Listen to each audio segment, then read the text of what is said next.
Steven. Let me pronounce is a Ourada. Ourada. Okay, because there's a U Czech. in there, right? Okay. Yes. Okay. So if you pronounce it in Czech, it's Ourada. That's how the U. Yeah. So, but we just do the American version. You Americanized it. It's like because I grew up in New York, and I know a lot of Italians. Their names are changed for that reason because they couldn't.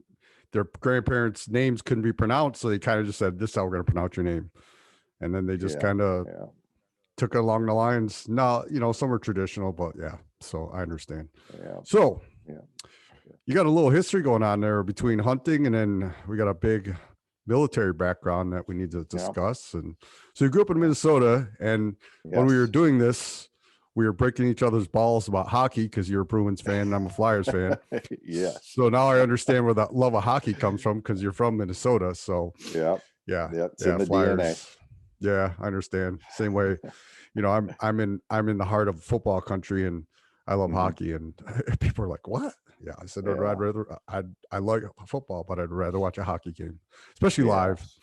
Yeah, and I think because when I coached, I was always on the sidelines for football, and I liked it, but I did that internship with the Sabres, and hockey players, dude, they're so easy to work with. They're always fun. They're never, no attitudes. Rob Ray was kind of he was cool, but he was very, as they'd say in the league, salty. He would, but overall, it was, they play a 60-minute game and then be working out after the game. So and I think I learned to appreciate. Go ahead. And I think a lot of that comes with their upbringing. I mean, the culture is changing a little bit, but so many of these guys came from rural families where maybe they're milking cows at 5 a.m, and then they're on the rink at 6:30 and stuff like that. So I think that work ethic really comes from that type of. And whereabouts in you said southwest Minnesota, right? Yeah, I was on the southwest. Southwest, down towards the South Dakota border. So is that more flat, more plains like? Okay. Very flat, very windy. So moving to Wyoming was not a big change. I just had change. And you were there until high school, and then you joined the Marines? Yeah. So I went to college for a little bit, and then I joined. It was actually Desert Shield was going on, and I had missed out on Panama, and I didn't want to miss out again. But I was in my third year of college. I was like, how can I get in the game but still be able to continue my school? So I joined a Marine Corps Reserve recon unit out of Texas. So I went through all that. Of course, when I'm a couple of weeks into boot camp, the drill instructor comes in and says, who wants to go fight Iraqis? And everyone was like, he's like, too bad, war's over. But I had always planned on serving. It was just kind of when the time was. So did you go? Oh, before I go on any further, thank you for your service as usual. Thank you for yours. When you started hearing that, for the longest time when someone would say thank you for your service, it kind of I didn't know how to, I never looked at it as like being self-serving for others, and people like literally, dude, about a month or so ago, I'm driving down the street. It was, it's probably about middle afternoon, and this truck is in the next lane aside of me, and then the light comes to red, and he had to clear to the light because it was a turning lane. And I heard the horn beeping, and then he pulled up. Also, he just pulled alongside me and stopped. And I'm sitting there, and he rolls his window down. Goes, thank you for your service. And I was like, well, okay. He goes, you have a good day. And that was just because I have the plates on my truck. And I had that happen in Colorado when I was elk hunting one time at a hotel. This couple. But anyways, I don't know. For the longest time, I didn't know how to react to it. And then this girl, she's also enlisted, and she goes, I just say thank you for your support. And then that's what I say from now on. Just thank you for your support. Good. Yeah, it doesn't bother me. It doesn't, when people say that. I think people are just like trying to acknowledge that hey, I appreciate what you did. The one that does kind of bother me is when someone says, I appreciate your sacrifice, because I feel like I didn't just sacrifice anything. I Yeah. was, You I was, chose. I was a professional soldier. You know, just like if I was a doctor, a lawyer, whatever. So I didn't sacrifice anything. Now my wife and No. boys did, you know, Right. Yeah. with me being gone all the time, my wife having to be a single mom without the benefits, you know, taking care of the house, taking care of my boys, getting them to, you know, hockey practice, whatever it might be. So yeah, but yeah, so Did that's kind of how I feel about it. did you, when you joined the Marines, because you had some college behind you, did you Mhm. continue? Are you continued with school? Did you go OCS? No, I did not. I was enlisted. Yeah. Did you? So, and I still have my degree. Uh, I'm looking at maybe going back next spring semester and just knocking that out. Yeah, once I got back, I got the bug, you know, was staying busy with that. And then when I went active duty, um, you know, I just, with the deployment schedules and everything else, I just, you know, didn't take advantage of those benefits. But you know, that was my choice. That was my When choice. you switched to the Army, and did you immediately try out for SF, or did you? Almost. Okay.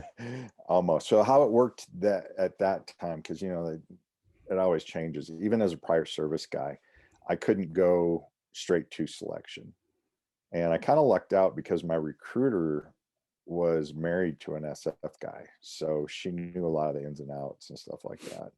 And so she told me, she's like, I can't guarantee it to you, but I can guarantee that you stay infantry, you keep your rank, choice of duty station. As soon as you get there, find your SF recruiter, and then just go from there. So that's what I did. That's what I That's did. I got, awesome. yeah. My first duty station was Fort Lewis, which we really liked Lewis. I didn't care too much for the unit I was assigned to, but yeah, went saw him, did the PT test, the written tests, everything else, and then got my orders for selection. And then when I got back from selection, my unit let me go OJT up to the Special Forces group that's at Fort Lewis. So I was over there for a couple months before I went to the Q course. I used to hate seeing you guys when I was in Afghanistan, because here we are on all the issued shit, and you guys are riding around on ATVs, and you got your vest on with a t-shirt and sunglasses, no helmet. I'm like, and I wore a pair of Danners one day, which I was told we didn't have to wear issued boots, and the first sergeant freaks the fuck out. I'm just like, come on. I mean, okay. So yeah, I was, and I had wanted to go OCS, but I thought I should enlist first and get more respect to the OCS. And once I Yeah, was in, they're like, well, we're getting deployed. We need you right here. So yeah, it was a good experience. I got to yeah, live in Italy, which I took Italian in yeah, college, so it finally came in handy.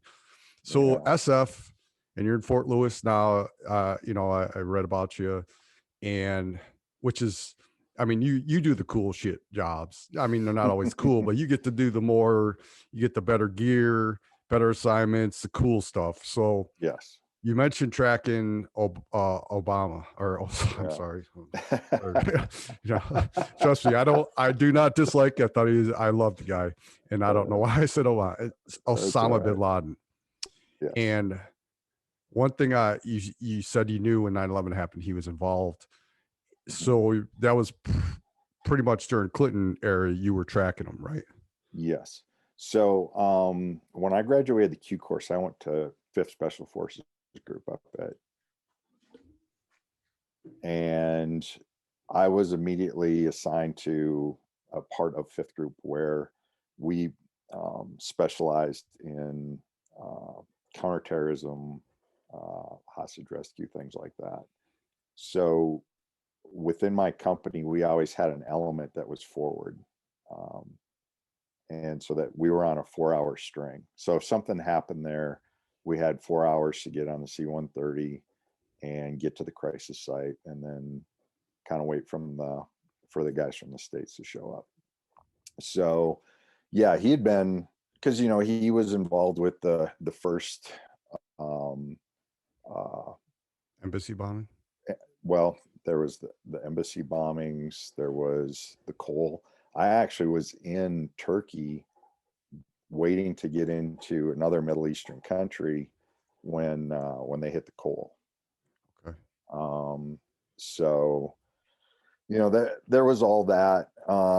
So yeah, he was always on our radar, from the time I showed up. That we knew he was a bad dude and he had bad intentions. And I mean, they put that truck bomb in one of the towers in New York. What was that? Yep. 1993. 93 it was, I think. Yeah. So yeah.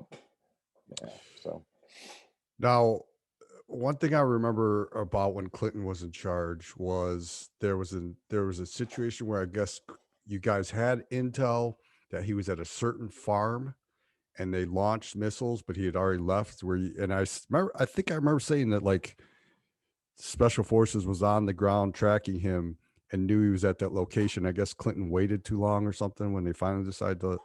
well, Was that if we're thinking of the same situation, what happened on that one was he was actually bird hunting.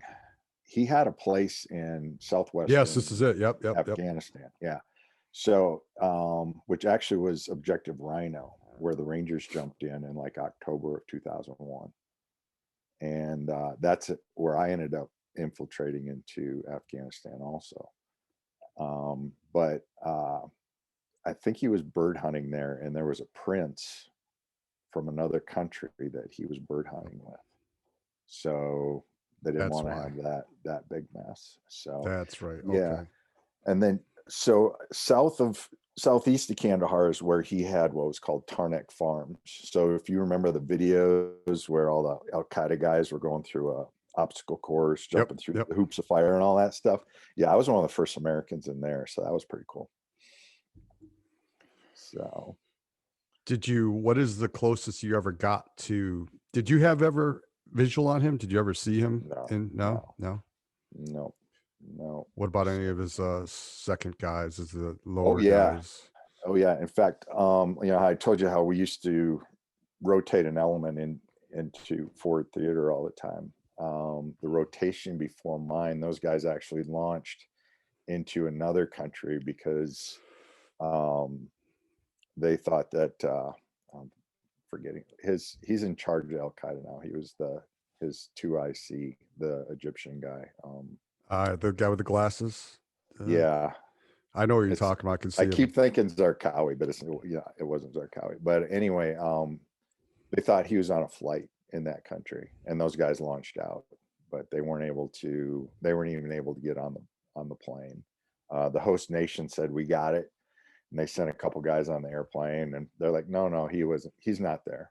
So whether he was or not, I don't know. But yeah. And I think that was probably around 99. So when 9/11 happened and that situation on the border of Pakistan and Afghanistan where they let him cross, I remember saying too, a lot of special force ops guys were on the ground there dictating where the missile strike should happen. And they heard the radio chatter, right? And they knew he was there. And then somehow he just got across the border. Yeah. Well, if you've ever been up there too, though, that's some rugged, country. Yeah. That's tough up there. So, and everybody looks back at it. At the time, the administration was trying to keep a lighter footprint, so because I've seen a lot of the different plans that were presented for it. And then they wanted to try to do it with just a handful of special operations guys, air assets, and then the local militia. And so, it's hard to get those militia guys motivated. Right. Yes, I know this. Trying to get everything pushed up and stuff like that. So, yeah,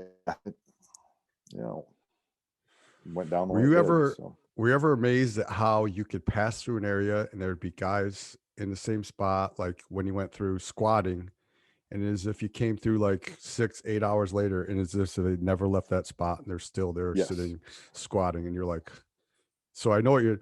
I mean, we had on our. I was on Fort Fob Airborne, and we were 50 miles south of Kabul, and Mhm. they were training guys. You know, the Buddha Green deal, and Yeah. so just to watch how they'd go through training. As soon as they got through training, they're just like joking around and having fun, and they Hmm. didn't seem to take it serious. And I mean, from some respects, I can see probably there's language barriers, and then there's just probably some resentment for just being there. I don't know. Because Yeah. I always hear some of those guys turning. We had a situation in one of the little smaller outposts where there was some, I believe they're Navy SEALs, and one of them got killed because one of their guys turned on them. Yeah. And you never knew. I mean, I was security for the battalion commander. We used to walk through all those bazaars, and Hmm. people would be coming up and just touching you and just looking at you and grabbing. And we're supposed to be like, "Oh, assalamu Hmm. alaikum," and Yeah. you didn't know who was who. Yep. And so, yeah, it's very tricky over there. And I had buddy get killed by a sniper. Um, Another guy RPG, I believe. Um, Went through some IEDs. It's just so, Yeah. yeah. It was fun times. But yeah, like I said, I would see you guys riding around your ATVs. I'm like, son of a bitch. You know, You guys definitely. it's funny you bring up the ATVs too, because whenever we weren't using air assets, if we were rolling, I hated being in anything armored. I know a lot of people are like, well, that must be nuts, but I was always trying to be in an ATV or on a motorcycle or something like that, because I just felt like it was a little bit safer, and I hated being in that Oh, coffin. yeah. Can. Yeah, I know. Especially after, when we started getting the bigger vehicles and stuff like that, it was just like, man, I hate these things. They were nice to have when, if we were out on a 5, 7 day patrol or whatever it might be. Really nice for when we were setting up our security and stuff like that, when we would stop. But other than that, yeah, I wanted something that was a lot smaller, a lot lighter. How was your?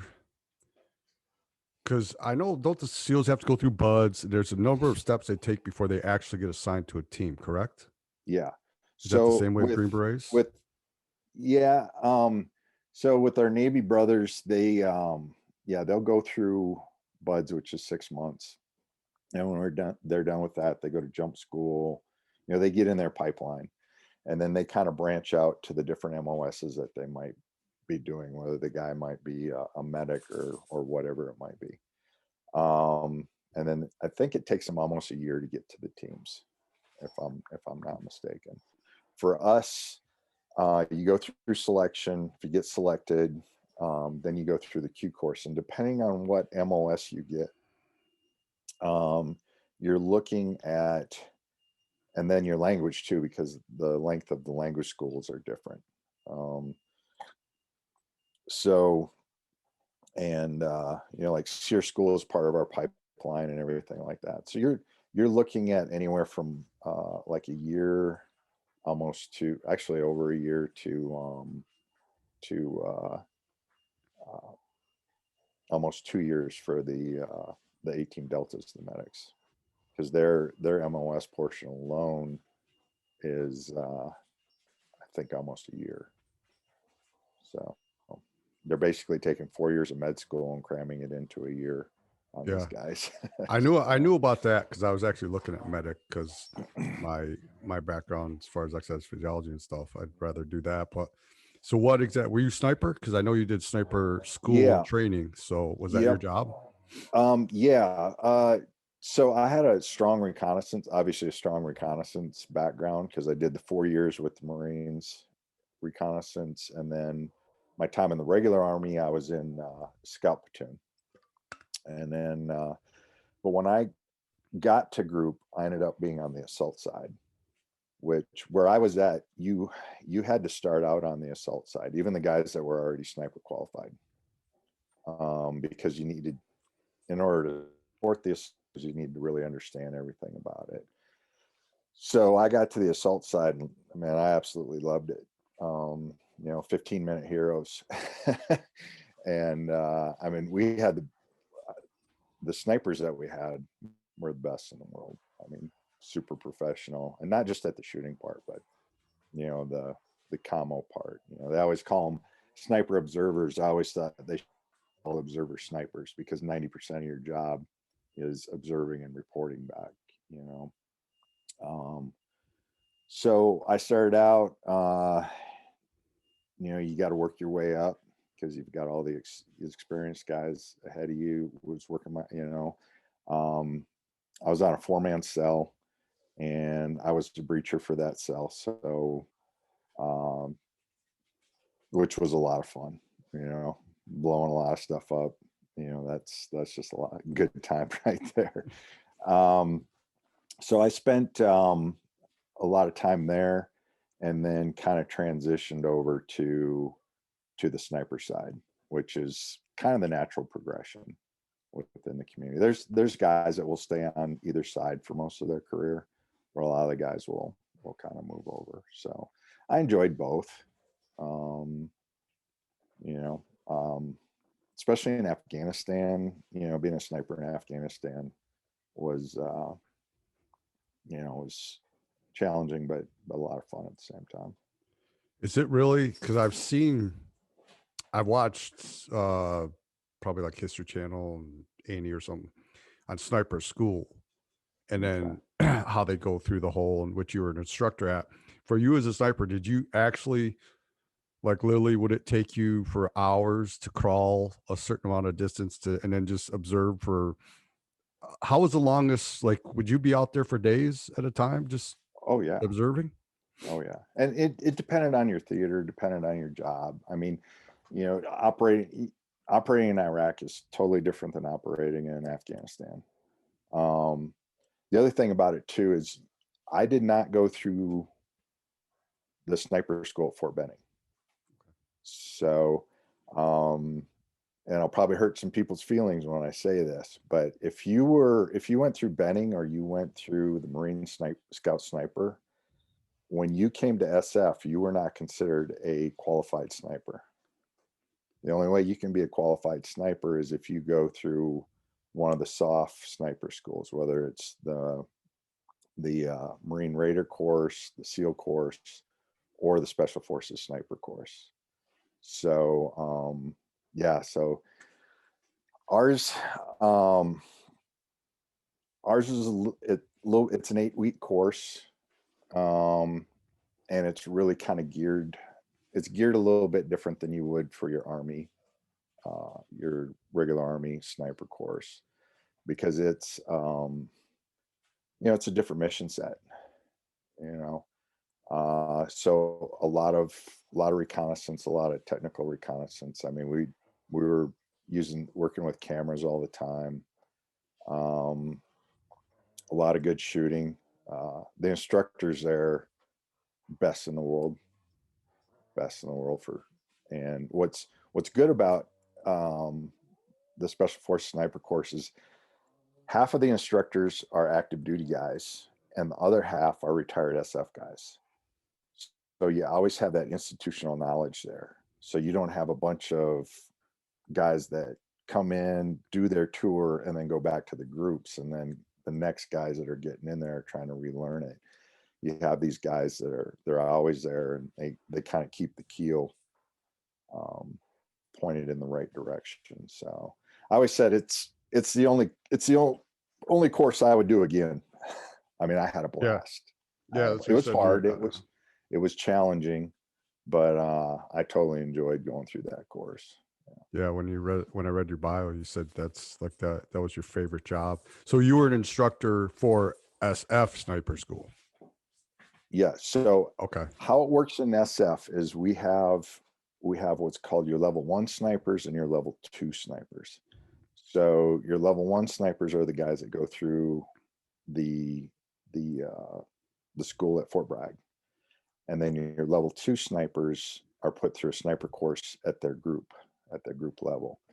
But all the instructors that run that course are level 1 snipers.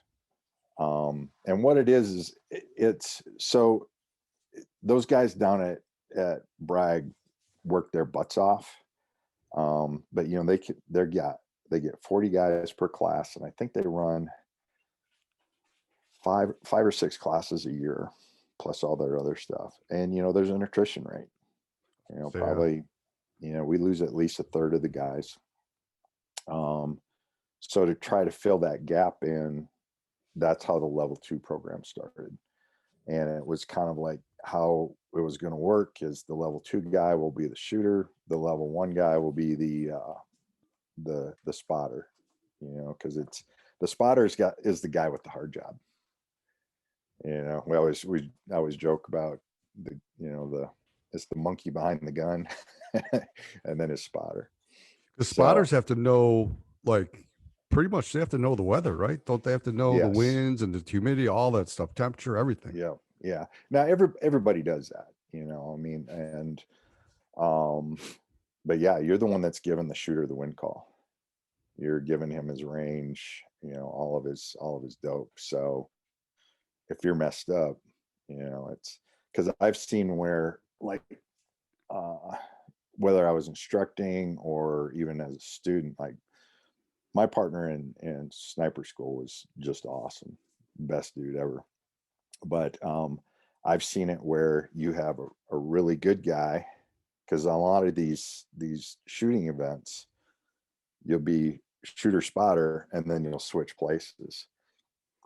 And if your guy can't do a wind call for you, then you may fail the class. But what they do is they'll, if you don't pass a shooting event, they'll give you a retest, and normally they have you switch partners just to make sure that you know, it wasn't you, it was your guy that couldn't give you a good wind call. So How long were you in service and then moved over to the instruction side? How long were you in total? So when I retired, I was just short of 26 years. Oh, wow. Yeah, with 19 of that being in SF. And then, you know, 4 years Marines, and then my time through the Q course.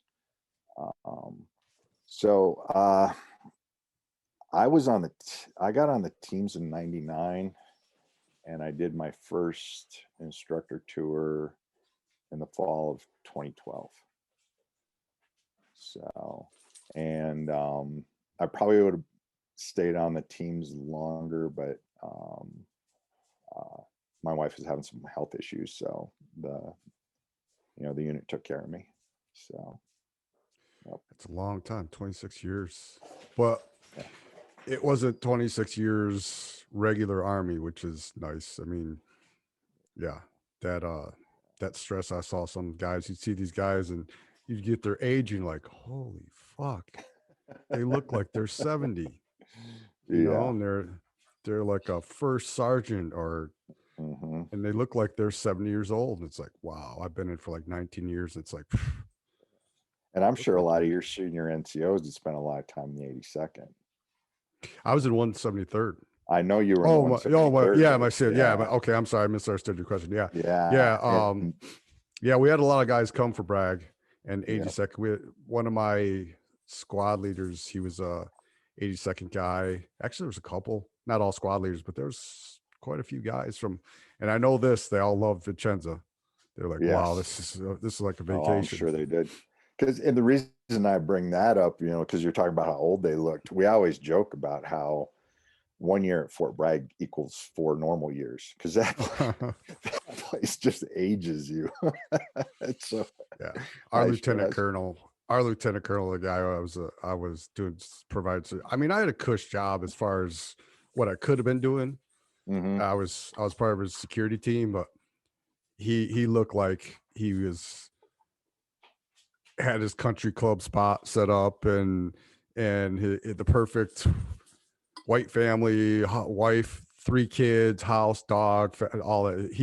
He fit your typical what you'd imagine for a conservative Republican type person. Not that, not Yeah. trying, just just for example. And he was a cool dude. He played lacrosse, so we had something in common to talk about and stuff. But then there was times he would just be I remember, so we'd go out through the villages and we'd meet governors and stuff, and he was all about spending Afghani money. That was his big deal, and he would buy bread and he'd be like, "Oh, this is the best pane I've ever had in my life." And I'm sitting there going, "Have you seen how these fuckers make bread? I'm not eating that shit. There's no sanitary, there's no health department that inspects this shit." I'm like, "No, thank you, sir. I'll pass on this outstanding bread you're trying to get me to eat now."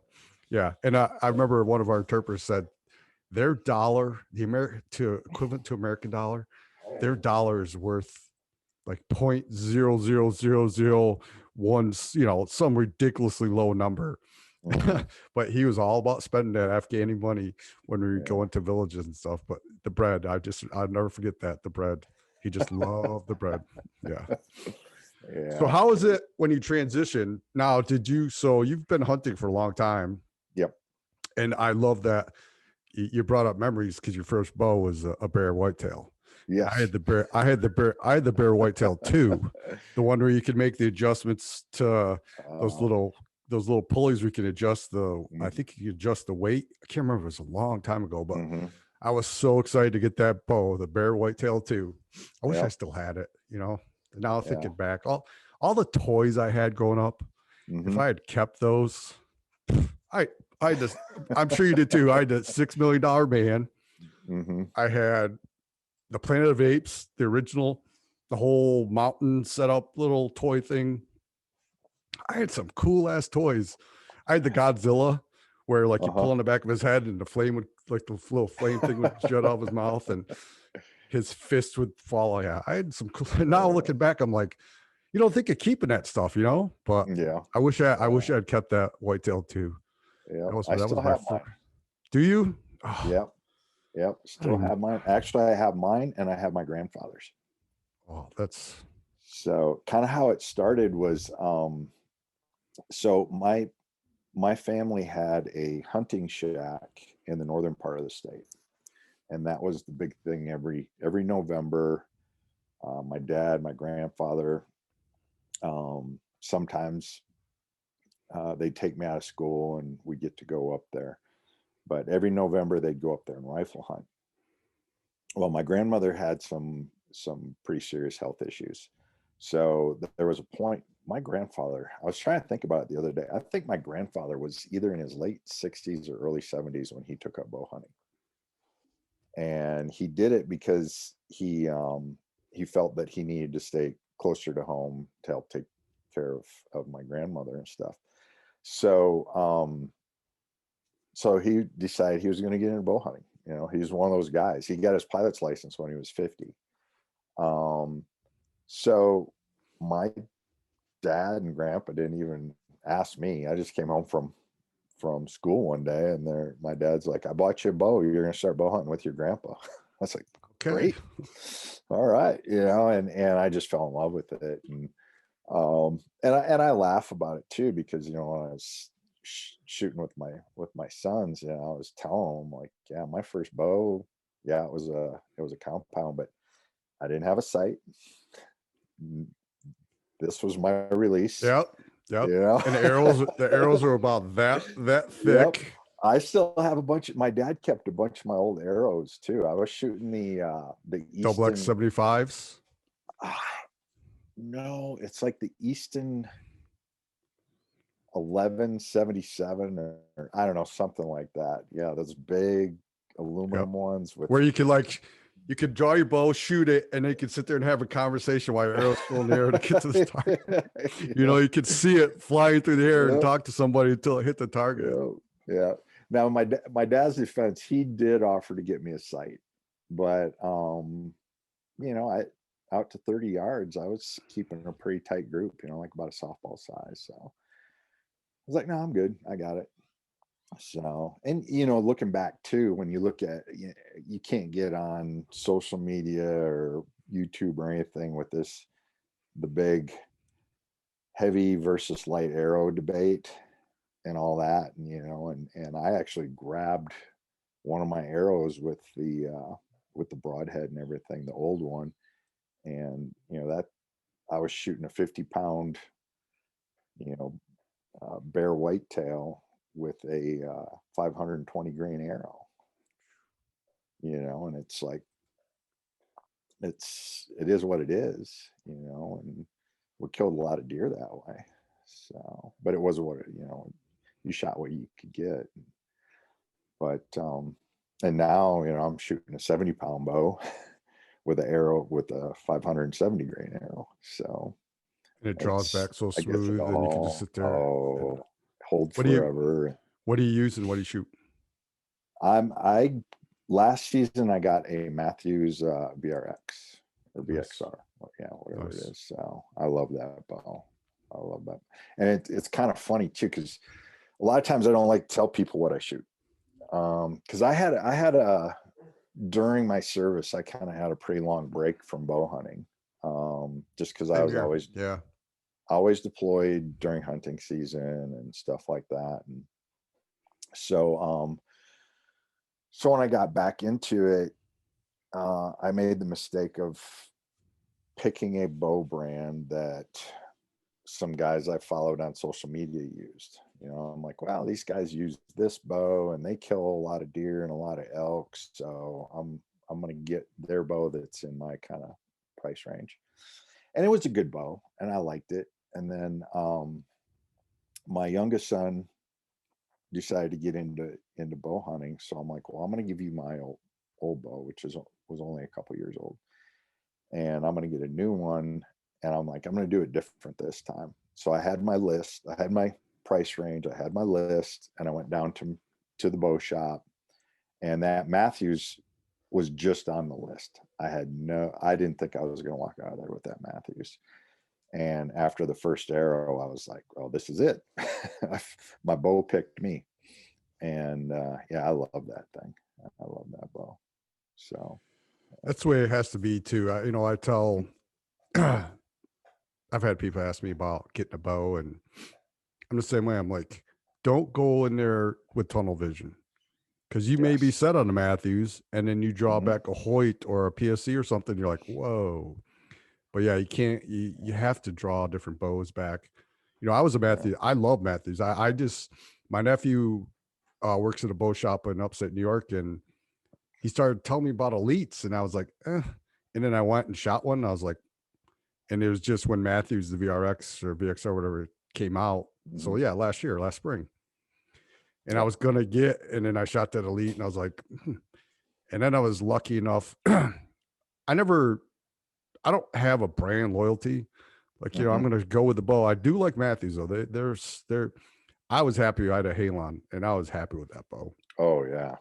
But I'd had that for 4 years or so, and so I went Mhm. and decided it's time. And I ended up getting elite Cure, which I really like, Yeah. and then I won a Hoyt Axios Ultra just randomly. There's I don't know if you follow Elk Nut, Paul Metal. Yeah, Paul. Yep. And over the summer, he and this guy Taylor Tibbet, who's coming on next week, he's got an app called Elk Nut, like Elk Nut, and it's him doing tutorial. It's really good. I highly recommend it. Yeah. And I actually used it in the backcountry, and I called in a bull. Well, 2 cows came in. The bull stayed back to let the girls come out and check me out. But Yeah. I was amazed that when I did one of his sequences, and dude, I look up and I see 2 cows staring at me, and I see the rack, just giant rack behind, and that's why he was big. Those 2 just went ahead of him and got wind of me and ended it. He didn't know what was going on. He ended up taking off. Bulls are big bulls. Yeah, same with gobblers. Yeah, same with gobblers. There's a reason why a gobbler's a big gobbler, But yeah. So they had a little thing over the summer, just where Paul would come on, talk, and answer questions and stuff. It was like you and I are doing, and Taylor would host it. And if you attended 2 out of the 3, and I don't remember attending the last one, so I didn't think I was in running. And all of a sudden, I wake up bright and early one morning, I see an email. I'm still kind of half out of it, and I look, and it's like, "Congratulations, you just won a Hoyt Axis Ultra. Send us all this information so we can send it out to you." I was like, "What?" And Oh, so nice. that's I got to tell you, that's a really nice bow. That's I'm really happy with it. I'm actually going to use my Yeah. Elite for turkey hunting, and then I'll use my Hoyt Uh-huh. for big game. Yeah. So yeah, I lucked out because Nice. that saved me like $1,400. So yeah, Oh, yeah. but Yeah. like I said, I didn't. But now that Hoyt just kind of made me think, these are. I see why people like them. They're really nice bows. Mhm. So yeah. Yeah. Yeah. I mean, So I think it's almost harder to find a bad bow than it is today finding a good bow. with You know what I technology mean? and Yeah. I engineers mean, and everything, yeah, I mean, everybody's making it these comes great down to bows. it's like people like, oh, you drive a Chevy or you drive a, it's that almost to that the point Yes. now. You should have Matthews, Yeah. you should, and Yeah. then like you said with social media now, and you get, Cam Haynes pulling 90 pounds. Every dude thinks he needs to pull 90 pounds, Mm-hmm. and I was supposed to have this girl on, Katie Dorenzo. She's works with backcountry hunters and anglers. Mm-hmm. And one of the reasons why I want to have her, she's a hunter, she bow hunts, and she Mm-hmm. shot giant bull, 50 pounds. That's how heavy her bow is, 50 pounds. Yeah. It Yeah. just goes to show you it's not the weight, it's your shot place. It's you, the archer, who's going to make that shot count. It's great. You can hit Yeah. all these targets at 100, 110 yards at 3D targets.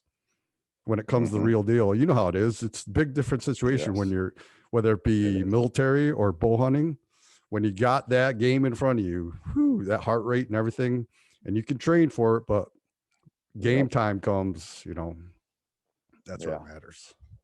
Yeah. That's like when I was a CQB instructor, you get these guys that were just machines on the flat range.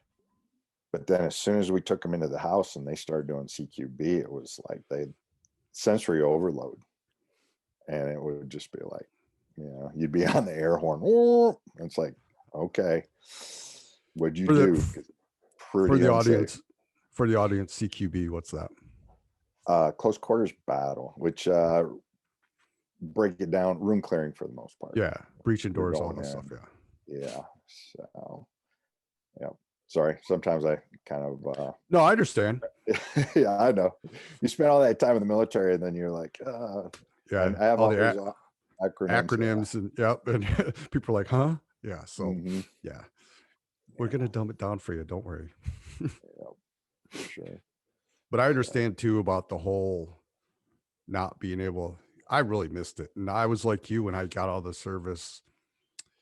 Well, no, I was still in when I got my first bow. I was in Afghanistan. I was checking out bow manufacturers because I was coming home for Mm-hmm. my break. My leave was when turkey season started in New York. I was in heaven, and ended up getting. I don't. Uh-huh.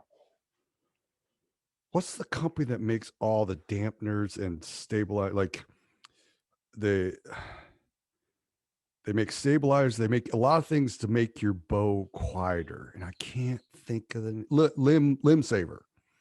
They Okay. made bows for a little bit, and I didn't know that. there's a reason why they're no longer making bows. One of the worst Mm-hmm. bows I ever shot. Yeah. That was a horrible bow, and I ended up getting my Matthews Creed after that. So yeah, I kind of same way with you. I just kind of didn't know any better, and then you did some research and studied the bows. So did you, when you had leaves, if you could, did you get an opportunity to get out? Did you prefer, because you were around weapons, gun stuff, did you enjoy more the solitude of just archery and that quiet, peaceful feeling that comes with archery? Like I said, I had gotten away from archery almost completely, which I'm kicking myself about now. Yeah. Especially when I went to Fort Bragg, we had a place in the country. It would have been a good opportunity to have done whitetail archery hunting right out my back door. But, and they do have a longer season, but it just seemed like I was deploying September, October, getting back in the spring. And so, and you know, it's the thing about it too in special operations is, yeah, you may deploy for 4 months, 6 months, whatever it might be, and come home, but that home time isn't always home time. You know, Right. you may be in Florida doing dive school. You may be, you know, somewhere else for team training for a month. So, you know, you get, you know, if you're in that 6 months, you might get two, 2.5 good months of actual family time. So that's when it's like, well, what do you guys want to do? Because you know, this is about you guys, not me. I got a small window here. So now you're just making up for lost time, getting out there, Yes. and it's cool that you live in a Western state too. I'm like, that's why Yes. I'm so happy to be moving to. Are you going to be doing any spring turkey hunting this year? Probably not. I was going to do it last year. So I still do stateside training for special operations, and I kind of set my own schedule. And so, you know, when I signed on with those guys, I told them September, October, I'm going to be a ghost. So to kind of make up for that, and they were cool with it. So to make up for that, the rest of the year, I try to work as much as I can, Gotcha. so that I can take the fall off. So last spring, my son and I were going to go to Nebraska because that's when all the quarantine and everything started hitting. Mm-hmm. So we were going to hit Nebraska. Um, and then Nebraska shut down the turkey season to non-residents. So we weren't able to go and do that. And in Wyoming, you have to put in for spring turkey tag. Yeah, It's really. actual Huh. draw. Yeah. Yeah. So you can get a fall tag, but yeah, the spring one's on a draw. So I hadn't even put in because I was like, well, if we get an opportunity, we'll just hit one of the neighboring states. And then that kind of happened. So, And you're in Cheyenne, right? Or no, you're in Laramie. yep. Yep. How Yeah. far are there turkeys in that area, or do you have to travel when you do go turkey hunting? You need, yeah, you needed to travel. Yeah, you need to travel. So, but you know, again, not a big deal. You just turn it into a camping trip slash Yeah. slash hunting. So, yeah. Are there because I know that Nebraska is a really good. I had a guy on yesterday that he goes to Nebraska because I guess they have a archery season that opens before their gun season for turkeys. And he said the Merriam's there, Mhm. said they have quite a few. And so are the turkeys in Wyoming? Are they more western, like in the eastern part of the state? Like the more Yeah, they're flatter? all, well, no, you get them a little bit in both, you know. I'm not as well educated on the turkeys here as I am with all the other game, but because I haven't really focused on it. But you know, yeah, a lot of places that border South Dakota and Nebraska are a lot of your better places to go Turkey hunt. right now. Yeah. So you do get the, you know, in the lower mountains, we have our, you know, we got turkeys in the mountains. So You yeah. know, one of my deciding But, factors because like I told you, I was looking between Sheridan and in Montana. So mm-hmm, Sheridan, Wyoming. mm-hmm. And one of the big factors I was looking at, I started comparing hunting tag prices between Wyoming Yes. and Montana. And I was like, I think I get a better deal in Montana. Because there's no Mm-hmm. income tax in Wyoming, but there's no sales tax in Montana. That played a factor too. But I started, Yeah. it really came down to tag prices for me, just because they're both Really? very veteran friendly states. You know what I think Oh too? yeah. Because being single uh in Wyoming isn't exactly a population center. I think it'd be a little maybe easier to meet people in Montana because some of the Yeah. places, you know, I'm Yeah. not going to be far from Bozeman. So, but either Yeah. one, like I remember driving past Sheridan, and I still to this day I can see, looking to my left and just seeing this little beautiful paradise. It was all near the mountain, the Bighorn Mountains, and I'm just like, oh my God, it just looks so pretty from the highway. And Yeah. that's why I started looking at Sheridan. But I mean, as Yeah. far as scenic and everything, it's absolutely gorgeous. Absolutely gorgeous. So yeah, Sheridan was actually, so our plan, my wife's originally from Wyoming. That's how I ended up. So my whole career, I was a Wyoming resident, you know, the whole 9 yards. So, and our plan was always to come back. And Sheridan was actually our first choice. But I was able to transfer my 911 GI Bill to my wife, and she's getting her doctorate, and Oh, nice. that's why we ended up in Laramie, because that's where, you know, UW is. So, you know, that's, and we love it here. You know, it's not for everybody. It's actually one of the Um, places I was looking at in Wyoming too. I you was know, comparing cities and stuff, and Laramie was yeah, another one because it's a college yeah, town, a little more yeah. younger crowd and Yep, stuff. So college town. Yeah, educated, all and that. you know, we're only an hour from Fort Collins, Yeah. you know, and things like that. But yeah, I mean, it's, you know, people ask, "What's it like there?" It's like, "Do you like wind and cold?" It's like, you know, it'd be like you trying to explain a lake effects blizzard to somebody. I don't think you Or really get it. Texas. It's be like, do you Or like Texas right six? now, Yeah. yeah. Do you like 6+ months of triple digits? Hmm. And you never want to go outside where you want to be outside? Yeah, You're gonna love Texas because yeah, yeah. And that's that was, the. Go ahead. I'm sorry.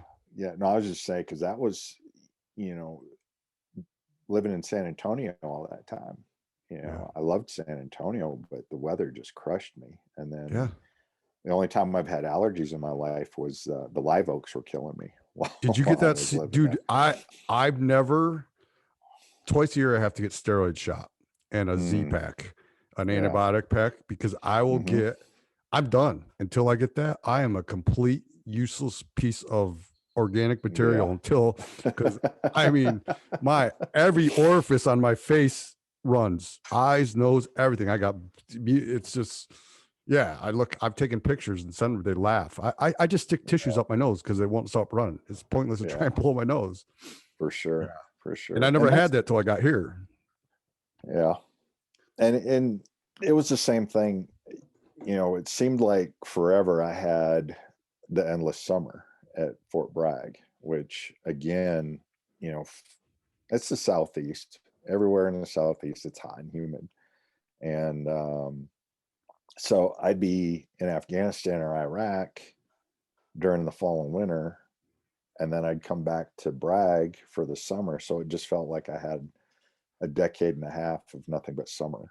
And and Yeah. my two favorite seasons are fall and winter. So, you know, that kind of wears you down. I'm sure a lot of people are like, "What?" But yeah, I get what you're saying there. So Didn't you find Afghanistan? I mean, some of the places I saw were absolutely gorgeous. The mountains where we were, south of Kabul, we would mhm. drive through some absolute, dude. I would just be like, you could be snowboarding here, but no one does. You know, they don't have Yeah, fun.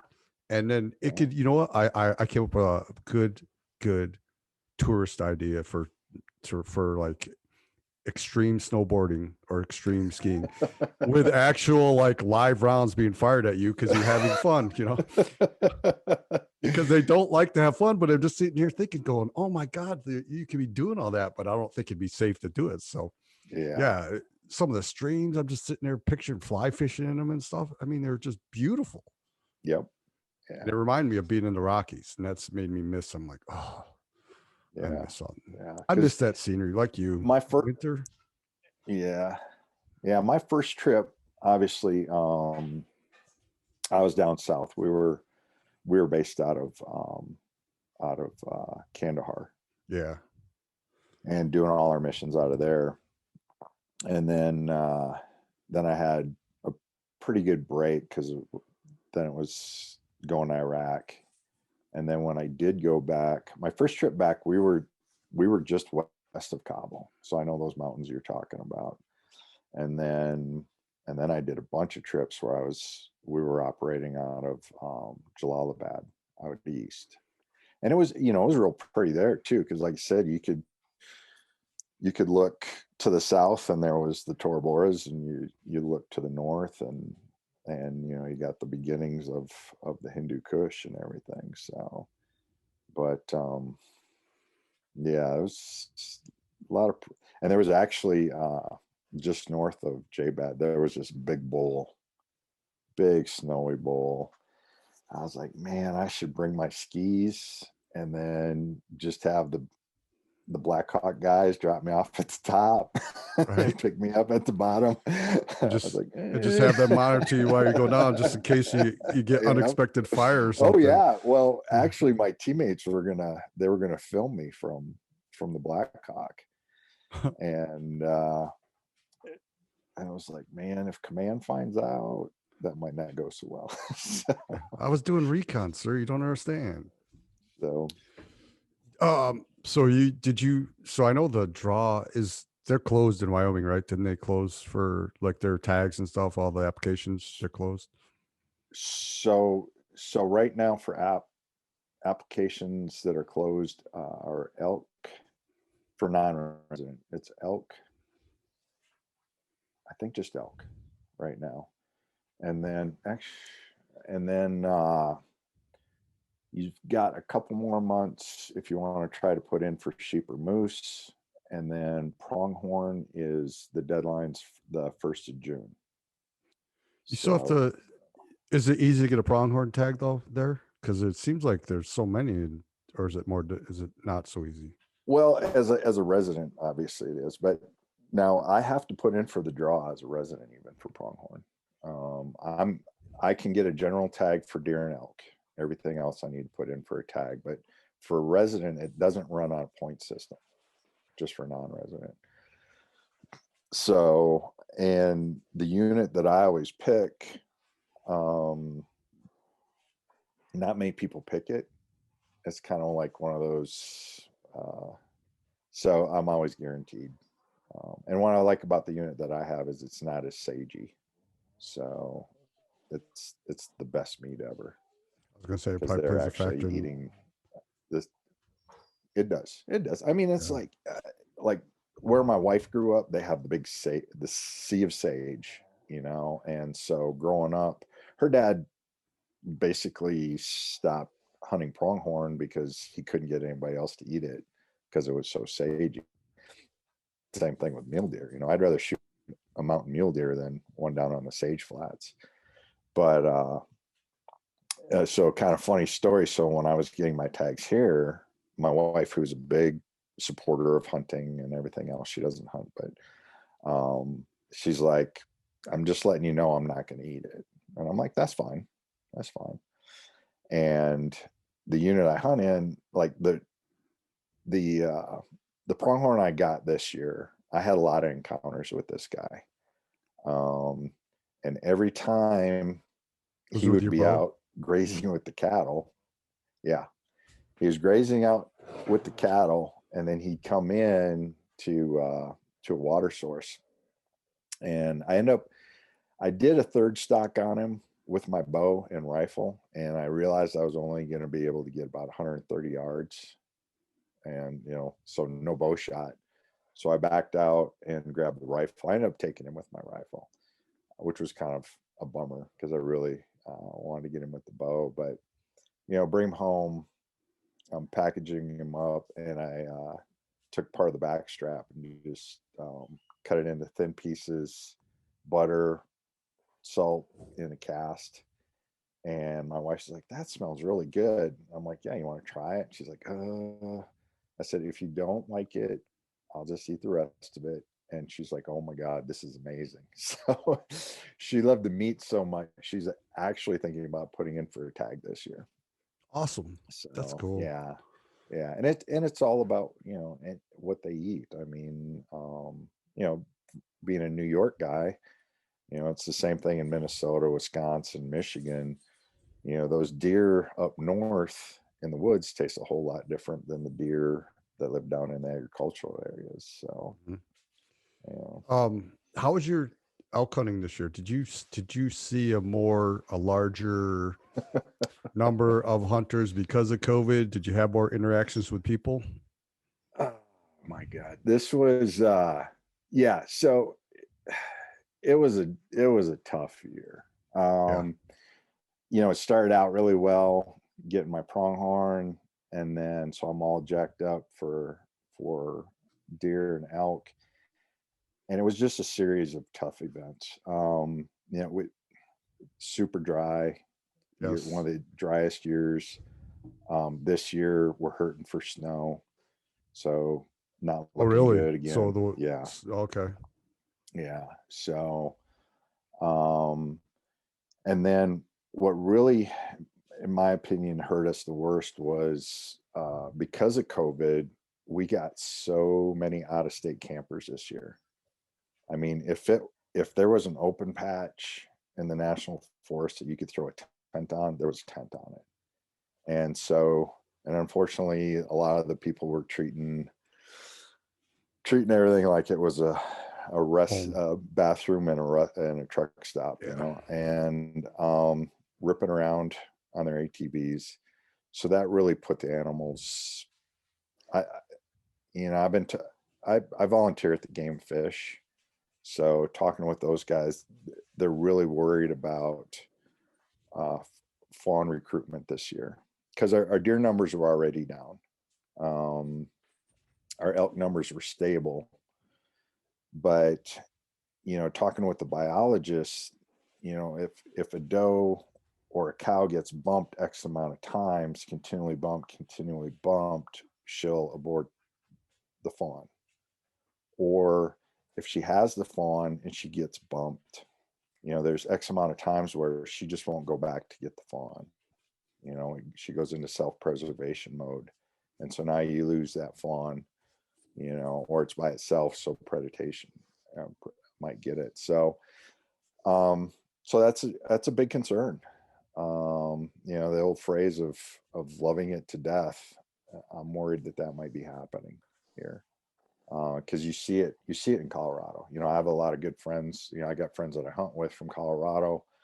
They're native Colorado, and they're like, yeah, our numbers are down, and believe a lot of it has to do with all the hikers and campers and stuff like that. Yeah, I was reading.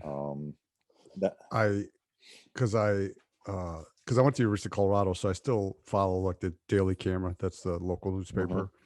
There was an article in there about how, I forget which mountain it was, but the trail to the top, they said, was like a parking rest stop. Yeah.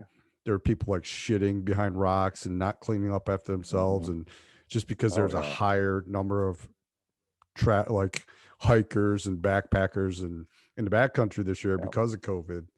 And yeah, I could see that. And I was in Idaho this year, and and then the dryness. I was driving through, so I came up through Fort Collins into Laramie and then went on 80. It's pretty far west in Wyoming, and there was a big fire. Like just the highway was covered in smoke, and just the dryness was ridiculous. So this year, that happened with us too this year. That was the other thing, is half of what's called Region D, which is just west of Laramie, was on fire, and it was a big one.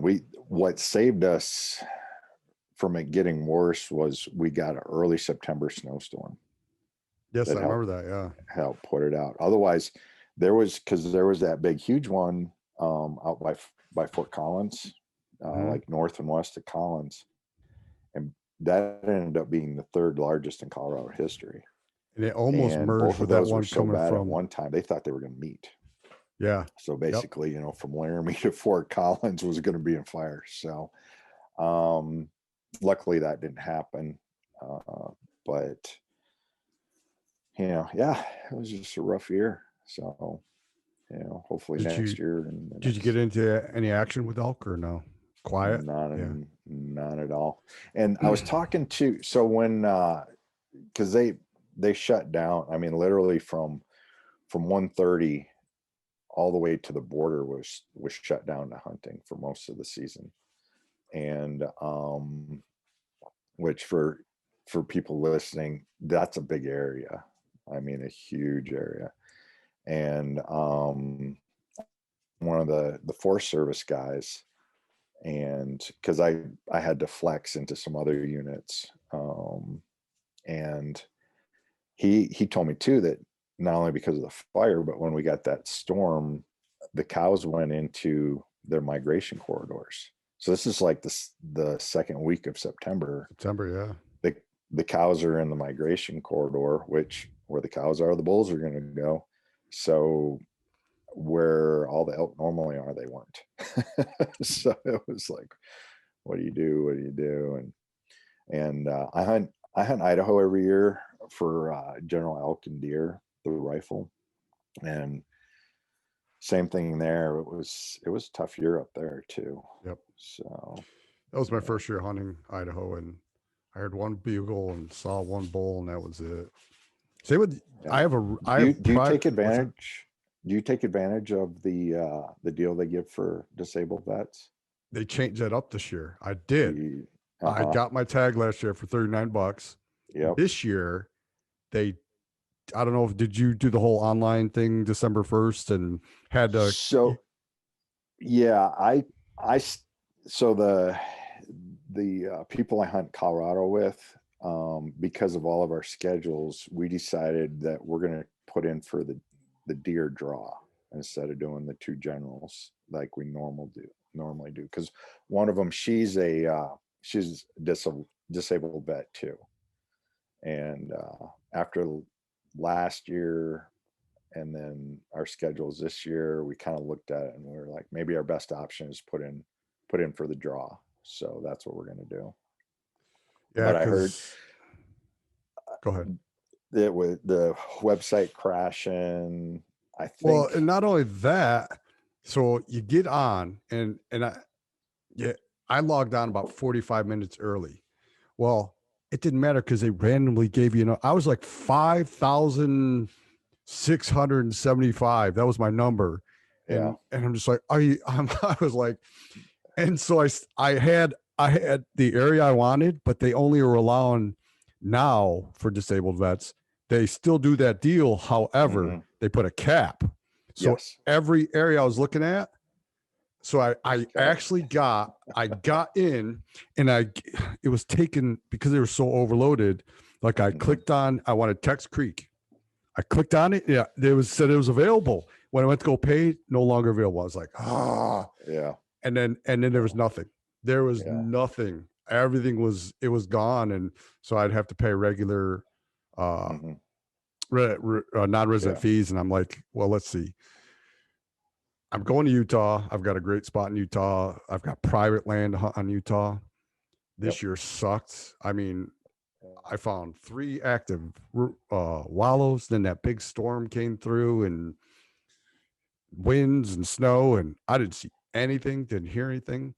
hmm, And then I went to Idaho, and that was just a dust bowl. I mean, it was yeah, ridiculously dry, and yep, that's where I heard one bull and then spooked one. yeah. But Yeah, I mean, yeah, I I would hunted. like to go ahead. Oh, go ahead. I was just saying, we hunted Tex Creek last year. Did you? It Yeah. was, yeah, the way to hunt Tex Creek is on horses. Is it? Yeah, it Is looks pretty. is That's one of kind the of reasons why I chose it. yeah, because I mean, it was so crowded. So with the two units you get with that, one's pretty opened up, which I was kind of looking forward to. I wanted to find a good place to glass and everything else, but um, good or bad, Idaho really maintains a lot of those dirt track roads really well. So, we'd be glassing a place and we're like, okay, we're gonna head up into that draw. And then as we're throwing our packs on, you see a guy on a side by side ripping down the top of the ridge. So it's like, okay, well, let's find another spot. And then, the other unit that's part of Tex Creek is very, very rugged. And so you got to get in deep, but you see a lot of guys, horses, a lot of dirt bikes. So guys will take these small foot paths on their dirt bikes, get in deep, and then hunt from that. So that's how I would hunt Tex Creek again. We saw a lot of moose. Really? I saw a lot of moose tracks in Utah. I didn't see that last year, and this year I saw more, I think more moose tracks than I did elk. Yeah. So that's the way it was for us. Actually, the past couple of years hunting Idaho, we've seen a lot of moose and not so many deer and elk. Because the year before, same thing. We got one bugle, but there's no way we could get down on them because it was so steep and noisy. But in that same area, we saw a bunch of moose, and then friend Lee, she did get a nice mule deer, so that was nice out of the whole deal, because that was her first big game animal. Nice. And so that was a lot of fun. Yeah. Yep. Have you tried any of the e-bikes? Yeah, I'm sorry, the what? Have you tried any of the e-bikes like Rambo or no, Baku? I haven't. Let me tell you, those are a difference maker. I'm looking at mine right now, and I highly recommend the spot I hunt. The spot I hunt in Utah on foot would take me at least an hour and a half, and I would get up at 3:30, and I'd be out there, and I get out there well before dark, but this cut time down to like less than 20 minutes. Just getting out there. Yeah, they're a little pricey. I got a hookup through the archery shop here. There's a friend out in Utah that deals with them, and but yeah, it is, and you definitely want a generator if you're staying in backcountry. Oh yeah, I bet. To charge the battery. I've looked at them, and I see a lot of the benefits. But for me, what's kind of kept me from doing it is I hunt a lot of the wilderness area. Okay. So, obviously you can't take an e-bike back there. There's another area that I like to hunt, and there's actually a 2-track that I can take 6 miles back, and it follows the contour line. So there's really no up or down or anything like that. So I'll take my mountain bike down that a lot of times. Yeah, I would like to. I've looked at, when I hunted Montana, I'd contacted, it was just pricey to rent a horse because they were going to bring it to me. And I think it was, and then you got to pay, the food, because you got to feed them in the back country and stuff. But I think, yeah, ideally, I'm having that guy that Randy Newberg works with llamas. I don't know if you ever heard Randy talk about. It's Bo Beatty. Yeah, he was actually, I feel bad because he was supposed to come on yesterday evening. So yesterday. And we had email exchange through that. Well, I mistakenly sent him, how I sent you the invite for Zoom. I mistakenly sent him my Wednesday morning with that cook, Margie. So Margie and I are starting out doing our podcast. And all of a sudden, this other person enters the room, and I'm thinking, okay, I've heard of Zoom bombing where they'll come in and they'll start putting up porn and racist comments and stuff. And I'm thinking, so I'm looking, and I go into participants. I'll see Bo. I'm like, oh, what? So yeah, I went looking back at the email chain. I sent him her. So he had just went off when I invited him. Yeah. He had not thinking of time, because he said he wanted to do the evening.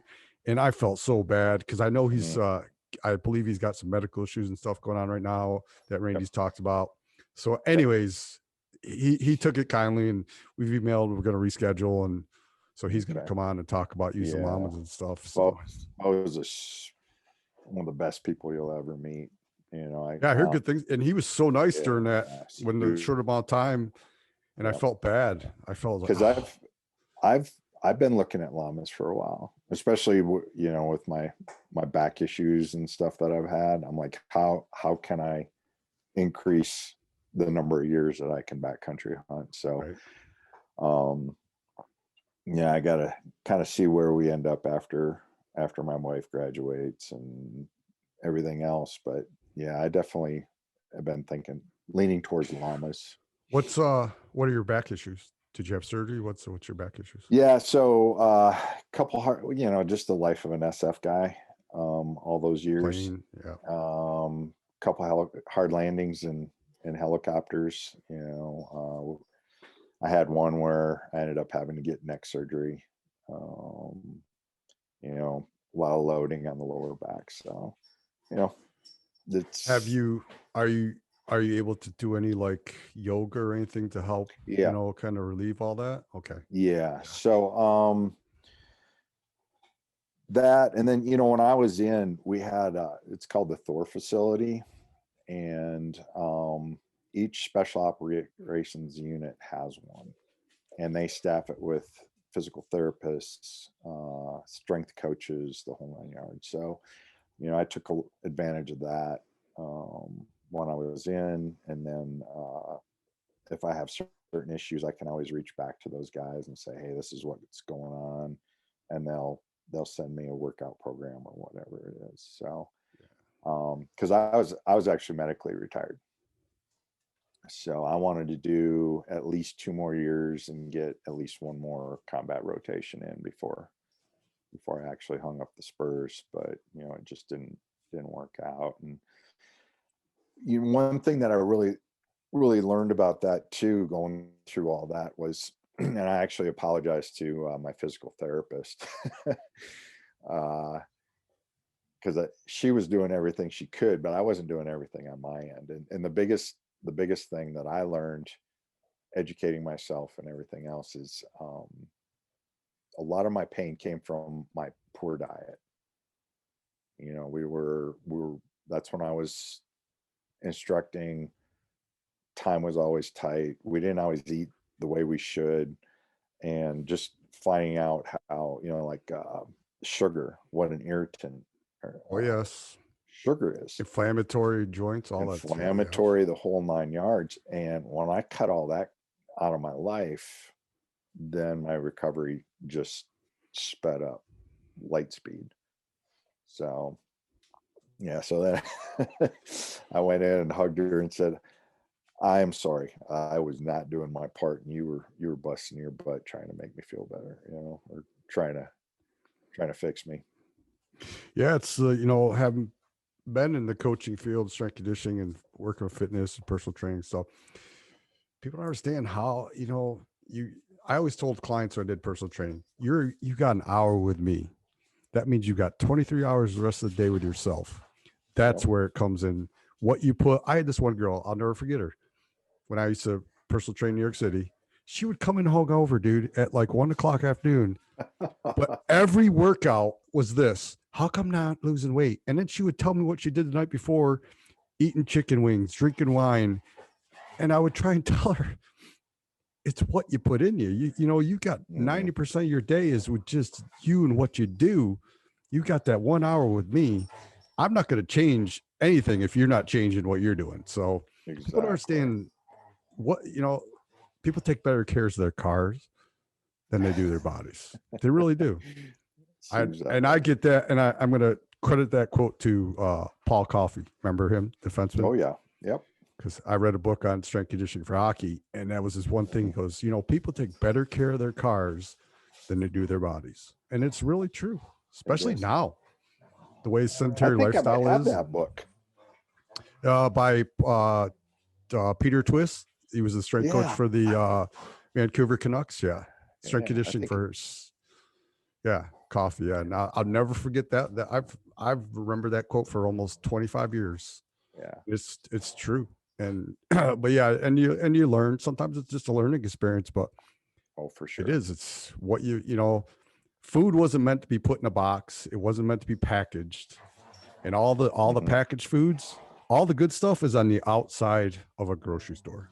Oh yeah. All the produce, all the meat, everything that's real And if you go inside the grocery store, all the aisles, that's where all the shitty food is. Yep, for sure. Besides peanut butter, that's the those things. But other than that, yeah. So I try, and that's why it's so fortunate when we were able to harvest wild game, and just knowing that's about as pure as you can get. So yeah, I absolutely. love all that. I love cooking. That's why I'm trying to have some cooks on here, give some their insight on how to properly, because for me, and I've told this before too, I always heard, like my mother wouldn't eat, just like your wife. She would not eat venison. Oh, it's too gamey. And I heard the same thing. My father brainwashed me into bear. Oh, you don't eat bear. Bear's bad for you. And now I'm hearing bear's one of the best game meats that you could ever eat. And so I want to try all these. Do you bear hunt? Are you going to do any bear hunting? No. Again, because the best bear hunting is always in the spring. Yeah. And I'm working normally on those times. So you get a bear tag for the fall just in case? I should, because I had a big boar last year at about 30 yards when I was out deer and elk hunting. That's where those berries, beautiful. All those berries and everything. Oh my gosh, yeah. So yeah, I probably will. I mean, I always pick up a mountain lion tag. They're good too. Yes, exactly. So, and I like to, I like to know that all those tags and licenses I'm buying are going back into the Game and Fish Fund, and because my opinion, I may be a little biased, but Steve Ranella agrees with me. The Wyoming Game and Fish is probably the best in the country. Really? I mean, just the way they manage everything. And I mean, being able to spend time with a lot of the folks down there, in our local office, regional office, everybody from, the ladies working the front counter, selling you your tags, to the biologists, the game wardens. I mean, I had 2 game wardens help pack out my antelope this year, so, because they were there and they were like, they wanted to age my buck, and they're like, oh, let us help you pack it out, and they're just super people around here.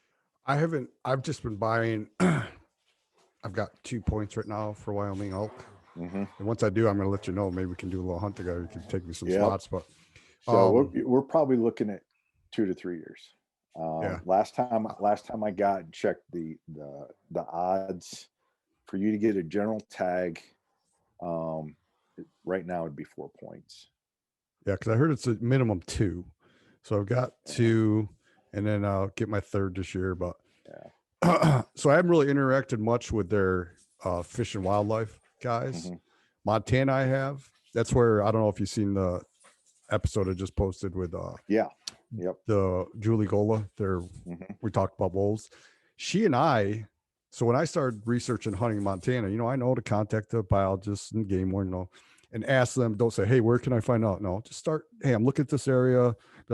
So I did that with her. Next thing you know, she's answering any questions I have, and we get this email community going back and forth. And so we've been like just communicating via email. We've never spoken.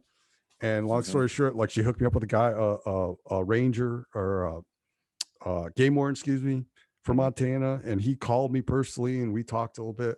And he's like, yeah, dude, you picked a really good spot. And so I wanted to do this podcast. I remember I just emailed her, hey, because she told me she worked with wolves. And I said, hey, I'd like to do a podcast on wolves. Would you want to come on? And she goes, yeah, I'm all game. And so, as you can see, we did it. And then she hooked me up. She CC'd me on the email she sent to all her counterparts in Montana. She goes, hey, I've spoke with David a bunch of times, really good. And I got hooked up with their bear guy. Like, he's the bear guy. Nice. Coming on March 3rd, and we're gonna talk grizzlies and black bears. And I love all that shit. Like, learning. It's cool. You learned with a hunting aspect, but I'd like to learn about the animal and get all the information. So I mean, once I decide to hunt Wyoming, I'm going to start picking brains of guys there. Those are the best dirt, they're the ones that are out there and, Yep. and deal with it. But it's a matter of asking, you know, not just sitting there, hey, where I'm going to find out. Did you know, they're big bulls here? It's like, they're not going to, they'll tell you the ratio of cows to bulls and, you know, and the area you're at and where they typically hang out, you know, certain areas, but they're not going to, yeah. Some people want, you know, think they're going to direct you right to the exact spot you're going to shoot a world record, but Well, that's, no. yeah, it was, for the 2019 season, I actually had one of the game wardens called me up, and he's like, "Hey, did you punch your elk tag yet?" I'm like, "No, it's been kind of a tough season." And he said, "Well, I've got a farmer that's got, or a rancher, and this rancher is part of the walk-in hunting program here in Wyoming." And he's like, "Will you go out there and try to get a bull, because the elk were coming up this canyon up onto his ranch and doing a lot of crop damage, you know?" So this rancher had reached out to him, he reached out to me, you know, and unfortunately I couldn't get the bulls, or the bull, to come into that side of the ranch. It stayed on some other private that wasn't open to hunting. But you know, just that kind of stuff. You know, if you go in and you're a good person and volunteer and everything else like that, it just, Well, that's kind next. of That's what it came down to for him when he thought of you. He thought, listen, Mhm. I've dealt with this guy. He's legit, and he's not a, he chose you for a reason to, Yeah, recommend you. So that just says a lot about you, that he thought about you, and that's the way it yeah, should be. You know, you shouldn't make a bad presentation, because they're just out there doing their job and they're trying to help, but they're not going yes, to give you the entire solution to hmm, your, yeah, just, they'll be cool with you as long as you're cool with them.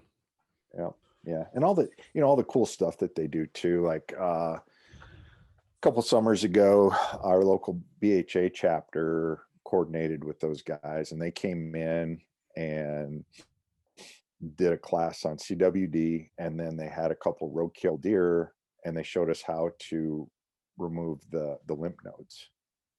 So, you know, just Is doing that little where things like is that that. where the CWD is contained, lymph nodes? Yep. Yep. So Oh, they kind of showed us how to, kind of get the head pulled back and cut into the throat, and showed us where they are. Cause there's actually some other, um, what were they? There's some stuff that kind of look like the lymph nodes that are in there. So, but, yeah, just doing little projects like that. It's just, yeah. Oh, that's what I want to do when I get to Montana, is being more involved. I saw that. Did you see the postings yesterday about where they transported those bighorns in Montana from off that island and stuff into, I think it's Dillon, Montana. They did by helicopter. They were dropping. There's this oh, really? island somewhere, and I think Julie had mentioned that on the podcast, that the Hmm. bighorns there, they were going to be doing that. Yeah, it's something That's that'd cool. be cool. Yeah. I mean, I'm a helicopter pilot. That'd be. I mean, Oh, there you go. I they were using the McDonnell Douglas. I'm not used to that helicopter yet, but Hmm. I would learn. I Yeah. mean, I'd love to get back into like Yeah. bigger helicopters that can fly in those Yeah. mountains. I mean, yeah, I just can't wait to get there. Oh, I'm so excited. Yeah, Montana does a fantastic job. I love Montana. I mean, if I couldn't live here, then obviously Idaho and Montana would be high on my list. And but uh, yeah, just great people, great lifestyle. Yeah, So, yeah, it's definitely the people are definitely, yeah. because everyone I've dealt with, like Julie, I had the guy on yesterday. He's lives in Missoula. The guy works for Hmm. Onyx. The chef there, Margie. I've dealt with 3 people on my pod. They've all been. Oh, and Hmm. Brian Barney. He lives in Ennis. He's a bow hunter, dude. He's Hmm. like, talk about super intense. I don't know if you follow him. He works. He works for Eastman. He does 2 podcasts, Uh-huh. and I could see his face. Like, he didn't have video, so it's just doing Hmm. audio. And man, talk about passionate and like loving to be Yeah. outdoors and living for hunting. That's the way Yes. he was. But he was the sweetest guy, man. He was so Hmm. nice, super nice. Yeah. And it makes it, for me, doing these podcasts, like talking to you right now, it makes it a whole lot easier when the person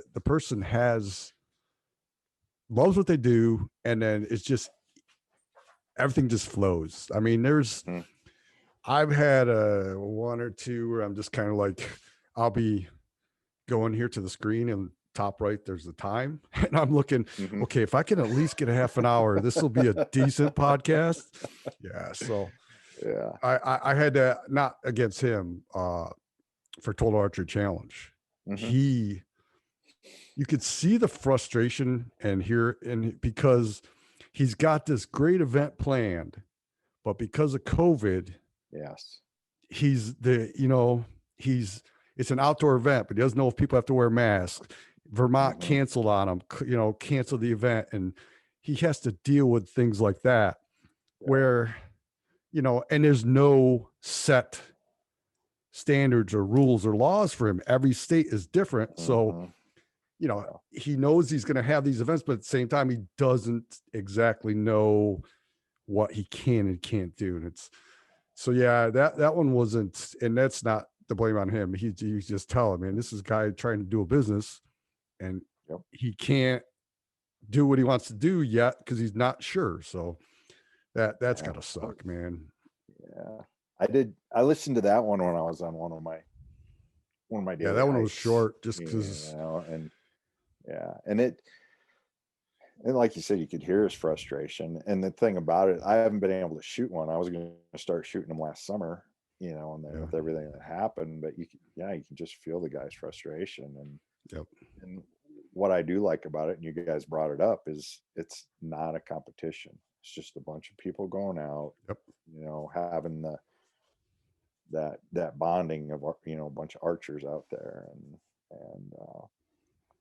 And it's just such a cool event. And then things like this supposed to be getting on, we've been going back and forth through text. He just sent me a text the other night. He goes, I'm finally up. I can breathe now. Brendan from Mountain Archery Fest. We've been trying to get this scheduled, and he's just been so busy that he was supposed to do it this week. I think he wanted to do today. And then I replied, yeah, let's do Friday, and never heard back from him, but I understand he's busy. And I got a girl that's supposed to come on Sunday. Well, she lives North Austin and she has no power or anything. So I'm pretty sure we're going to reschedule. And then Dave Breaker. He was supposed to come on this week, and I got to be on before Friday. And and then, but I understand, and he's going to be good. He was cool. I told him I want to talk to him about, using music for his mental health. He's got some issues with mental health, but he's very open about it. And so, he is. But I've got some cool guests coming on once I eventually could get them scheduled. Yeah. I was wondering what was going to happen with ours. What do you mean? As far as, I didn't know what your power situation was. And, like I said, I've been fortunate. And now it's starting to warm up, but those first couple of days, it was like the first night when Mike Batiste that went out and came back an hour later. And then the cool thing is both podcasts I had to, I was pretty far into them where, and then I just finished up with Margie.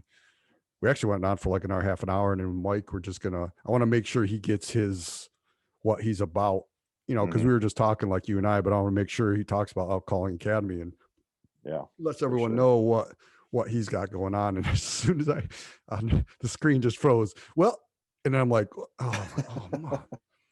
Yeah, that was it. So but that was a good one. I've got some cool shit. I got a Bigfoot researcher coming on. Really? Yeah. If you've seen documentaries, Bigfoot documentaries, I guarantee you've seen him. Okay. He's a professor at Idaho State. Okay. And then next week I got a guy coming on. He did a study on curse words show a sign of intelligence. He did a whole research project. He was on CNN, and I just reached out, just sent me an email. Next thing you know, he replies, yeah, I'll do it. So, and I'm trying to get these pumped out. See, when I started this, you should get 5 in the tank before you post any. And now that I'm doing that and I'm behind, and I don't want people to think that I'm not, I'm trying to get them out and they say you're only supposed to release 2 to 3 a week, and because you don't want to do too many. And then the girl I did, the cook, she's in a contest. Well, the contest ends before, if I was to get hers out, the contest would already be over. She's in a contest for she could win like 20 grand because she's in her categories for wild game cook. And nice. I'd like to get it so people can know that she's, you can go vote for her and stuff. But it's fun doing these, meet people like you. I did till today, and we spoke on the phone. I just saw pictures of you. Now I'm like, actually, it's cool meeting people and interacting with them and learning about their experiences. Like I knew you were SF, but I didn't know you were freaking chasing after Osama Bin Laden himself. And that's cool shit, man. That's like, you were there on the ground after this guy that we just read about on the news. That's cool shit. And you probably saw some shit you probably can't talk about, and probably some like shot awesome weapons. Just so your experience is probably way better than mine. So I guarantee that. Yeah, it was an awesome career. It was a great time for sure. And I was one of those guys that was lucky enough to be in the right place at the right time. Like being in 5th group at that time was the place to be. And I kind of lucked into getting that assignment. Because I wanted to go to 10th group. I wanted to come to Colorado, be closer to family, with that, everything. And there was no war going on at that time. And you do a wish list. So, 10th group was at the top of my list. And then I put 1st group because we had enjoyed being up in Washington. And I put 5th group because it was the only group that wasn't at Fort Bragg at that time, other than those two. And next thing I know, I'm going to 5th, and just, like I said, lucked out on that one. And that, I would say that first trip, the invasion of Afghanistan was probably my best trip. I mean, I had some other really good ones, but that one was, a little bit different, and got to do a lot of cool things and stuff like that. So, did you ever? Because you said you're out towards my way, near Kabul. Did you go to Tangi Valley? Did you go to that area? No. Tagab, because it seemed like we were always clearing that place. And then my first trip, everything we did, minus one mission, is we would get the intel, we would plan the missions, and they were all except one, they were all night missions where we were flying in on helicopters. Because I wasn't part of TF Dagger like the rest of 5th group. We were part of TF K-Bar, and we actually had a SEAL commander who was very aggressive. I actually liked him. I think he was about half a point from being totally nuts. he was very aggressive. He liked us, even though we were Army guys, we were kind of his go-to guys. And so it was us, we had a platoon of SEALs, and then everybody else in our task force was foreign soft. So that was really cool. Made a lot of good friends from different countries that I still keep in contact with. In fact, when all this COVID stuff gets under control, we're going down to New Zealand and gonna hunt and fish down there. Oh, and nice. The whole time we're gonna be running around with guys that I was in Afghanistan. Do you fly fish? I'm getting back into it. I did it as a kid, and it's definitely something I want to get back into. Yes, so do it. Yeah. It's just a big fisherman in the family. Yeah. And it's just like bow hunting. You're out there, and it's just that running, something about that running water. It's so relaxing. And then plus when you're seeing trout rise and stuff, it's just like you're hunting, trying to figure out what you'll have one, they'll just spit that hook out, and you're like, man, I thought I said it, and they just somehow get it out. And you're like, but the whole experience, it's so nice just to be out there. Like I said, when I was in Afghanistan, I'd see those rivers, I'd be like, oh, I'd love to be fly fishing those. I don't know what kind of fish they have, but I'm sure it'd be fun just to be in there. Because when I was out at JBAD, because we had why am I spacing out there? We had, at Jalalabad, there was 2 major rivers that converged there. So there was a lot of fish were consumed by the locals around there and stuff like that. But one thing I want to ask you, because you're special forces and and with social media, is we've talked about a couple characters on there that are Instagram thing. Now the one that I love, Tim Kennedy, because you could tell he's a very sweet person, because the way I've seen him interact with people, and he's very active in his community. He just posted a thing is where he lives near Cedar Park, which is north of Austin, trying to get people involved and helping the kids and stuff. And I love Tim Kennedy because he's not just like our Mr. Cliche motivation. I don't care what anyone says. I've been around football coaches. David Goggins spews nothing but cliche fucking motivational. If you get motivated by saying, "What the fuck you doing? Why are you sitting there? Get the fuck moving." Really? Okay, that's a drill sergeant and that's a football coach. To me, there's nothing, well, he's a god to people. But anyways, so we could let's set up another podcast for that one. But do you find it interesting how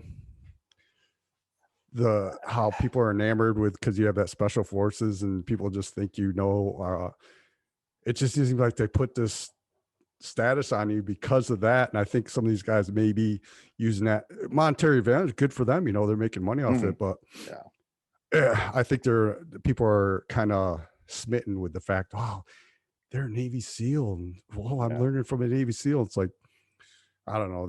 When I hear someone speak, it's not really anything I haven't heard in the locker room. So, I think a lot of people want to touch the magic. They want to be able to say, "Oh, I'm Instagram buddies with whoever or whatever it might be." And I'm not here to judge people, but the best warriors I know are very humble people. In fact, if you would talk to them and not be able to see them, you just think they were some down to earth guy. Obviously these guys look like SF guys, they're fit, they're, even when they're retired. So, and when it comes to that, I think there's this whole culture of, like the word operator. I hate that word. Hate it. And once it kind of got out in the general population, everybody was using it and stuff like that. And it got to the point in my unit where if you called somebody operator, it was a derogatory term. It was kind of like, "Hey, why don't you tighten up that shot group there, operator?" Things like that. So it's for use it for dumbass or whatever it might be. And I think no matter what you do, I think the only person that should be motivating you is you. Oh, totally. Because there's, if you're like when I went through selection, you can't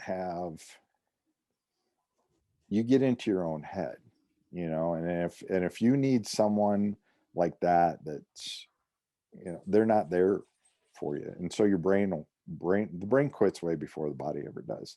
So those are the guys that would quit, and these were some very fit people, but they weren't strong mentally, and you'd see them, they'd be like, "I can't take another step.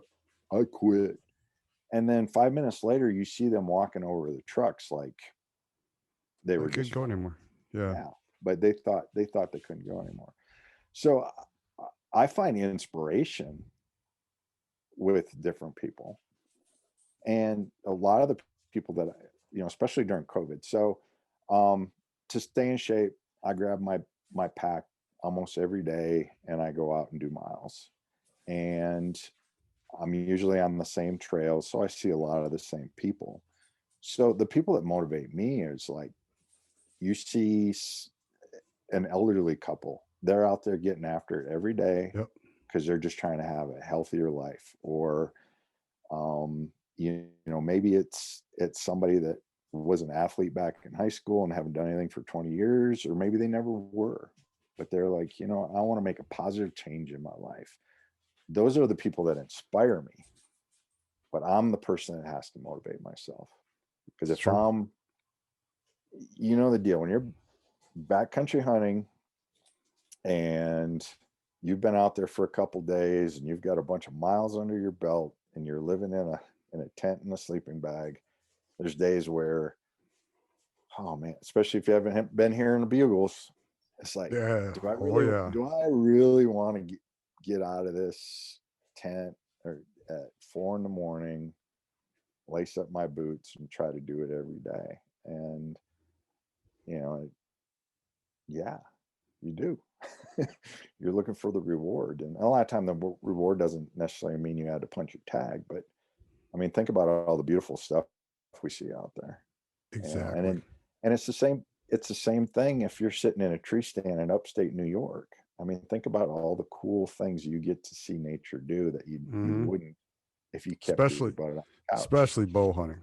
Once the gun hunting, Yes. bow Yeah. hunting, I've saw some of the coolest shit. And you just sit there and then gun hunt. You don't even. They Yeah. know. I mean, it's just people more active in the woods, and when you're Hmm. bow hunting, you just see even when anything bow hunting, I've seen more cooler shit than I have um, with a gun.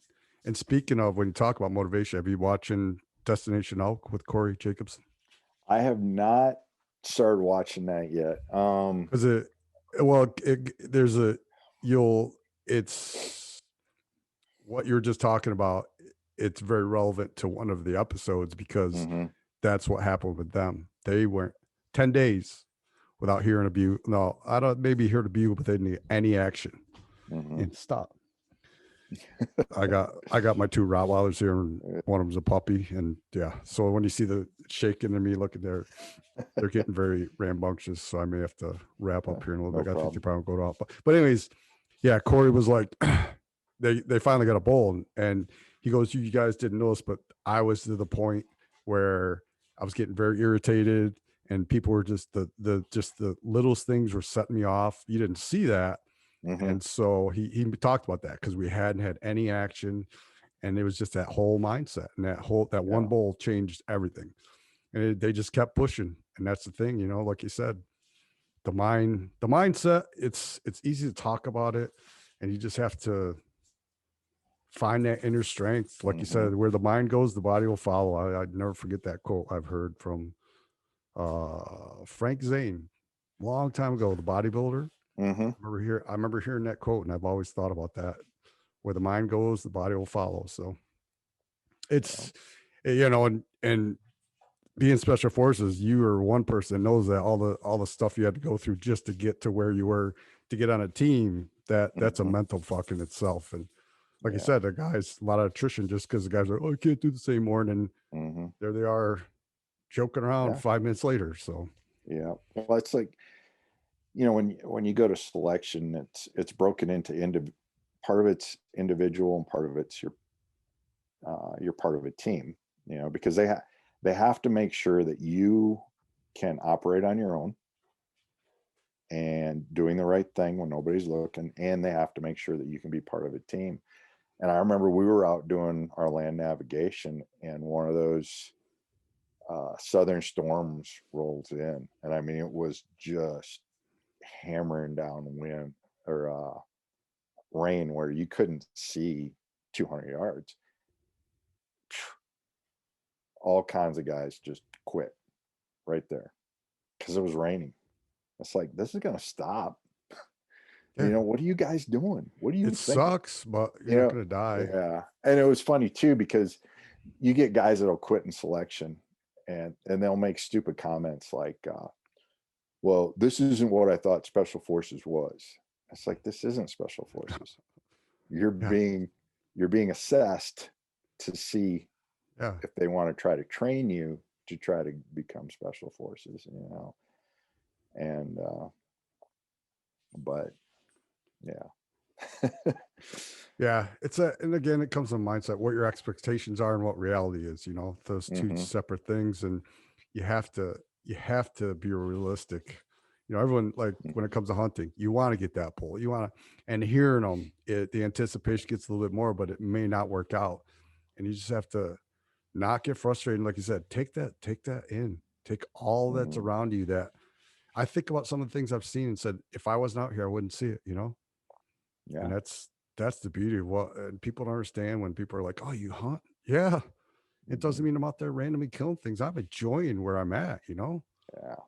the Well, that's beauty like that we, this year, you know, my parents still live in Minnesota. So I ran home and to visit them, and I picked up a, a tag, and, you know, I had this spike come in on me, and he's just stomping and eating and just being a young, dumb deer. And he's at like 8 yards from me, and I'm just sitting there enjoying it, you know, watching him. And there was a bunch of pheasants, you know, maybe 50, 60 yards away doing pheasant things. And it just kind of refreshes you, you know, because I'd only had to walk like half a mile from the truck instead of going from 8,000 feet to 10,000 feet and yeah, 8 miles, you know. So it was like, man, this is nice. It's nice to just to get out here and relax. And so a lot of fun. that's funny. You mentioned the whole 8,000, 10,000. For someone like me, when I go, that's another thing that sucks. Heidi, that's another thing that sucks is coming from here, you know, you can, you know, be in great shape and you're still going to struggle. And so Yes. you have to be prepared for that, know what's going to happen. Hmm. And then just realize, okay, you're not going to go running your 26 miles every day like Cam does, and you're down in Texas, and then suddenly you're up at 8,000 feet. It's going to be, everything's cool. No, you'll recover quicker, but you're Hmm. still going to struggle for a couple of days. You have to be prepared for that. And that's the whole Yeah, mental, and then just pushing through that, and slowly but surely every day you can go a little farther. And for what sure. that's another beauty you have, is like living at those higher elevations. Yeah. So Yeah. you're I like, let's mean, go. And you're like, hold on, man. Hold on. yep. I'm always at 7,200, you know, and then it's up from there. And two, you know, getting back to what we were talking about, educating yourself too, is, you know, yeah, you need to get in physical shape, but diet has so much to do Huge. with dealing with the altitude and staying hydrated. Yep. Because that was always a big thing, especially when we first went into Afghanistan, because everybody was worried about getting the different altitude sicknesses and stuff like that. And so, you know, they were educating us on that. You got to do this, you got to do that, make sure you're staying hydrated and everything else. So just to combat that. And everybody's so different. I mean, we had there's a extended long range match that gets run in Wyoming every year. And the match is at about 7,000 feet. And one of the guys that went out to be an RO, you know, special forces guy in super good shape. And you know, I always talk about how like 8,000, 8,500 is where people start seeing signs and symptoms. This guy's at 7,000 and he's in a bad way.